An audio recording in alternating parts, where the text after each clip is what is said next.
அன்பானவர்களே, ஆண்டவராய் இயேசு கிறிஸ்துவின் நாமத்தினாலே ஜெபமே ஜெயம் என்ற நிகழ்ச்சிக்கு உங்களை அன்போடு வரவேற்கிறோம். இன்று நாளின் கர்த்தருடைய வார்த்தை நீதிபதிகள் 28ஆம் அதிகாரம் 13வது வசனம்.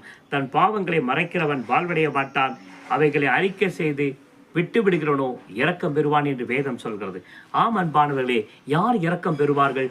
பாவத்தை அறிக்கை செய்து விட்டு விடுகிறவர்கள் இரக்கம் பெறுவார்கள். நாம் நம்முடைய பாவத்தை அறிக்கை செய்ய வேண்டும். பாவம் செய்யாத மனுஷன் இல்லையே. நாம் அறிந்தபடியால் பாவம் செய்கிறோம். எண்ணத்திலே பாவம் செய்கிறோம், வார்த்தையினாலே பாவம், கிரியையினாலே பாவம் செய்கிறோம். இந்த பாவங்களெல்லாம் என்ன செய்வது?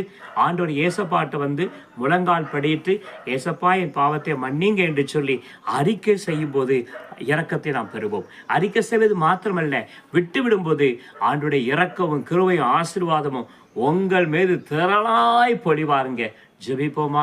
அன்பின் பிதாவே, இந்த நல்ல நாளுக்காக நன்றி செலுத்துகிறோம். எங்கள் பாவங்களை மன்னிங்க ஆண்டவரே. எங்கள் பாவங்களை அறிக்கை செய்கிறோம் ஆண்டவரே. அறிக்கை செய்து விட்டுவிட கிருபை தாங்க ஆண்டவரே. யாரெல்லாம் தங்கள் பாவத்தை உணர்ந்து அறிக்கை செய்கிறாரோ அவர்கள் விட்டுவிட கிருபை தாரும். உங்கள் இரக்கம் அவர்கள் கிடைப்பதாக, உங்கள் கிருபை கிடைப்பதாக, உங்கள் அன்பு கிடைப்பதாக, உங்கள் ஆசீர்வாதங்கள் கிடைக்கும்படியாக ஜெபிக்கிறோம். தாழ்த்தி அர்ப்பணித்து ஜெபிக்கிறோம்.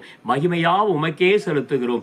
இயேசுவின் நாமத்தில் ஜெபிக்கிறோம் ஜீவனுள்ள நல்ல பிதாவே, ஆமேன். உண்மையாய் உங்கள் பாவத்தை உணர்ந்து அறிக்கைட்டீங்க, விட்டு விடுங்க.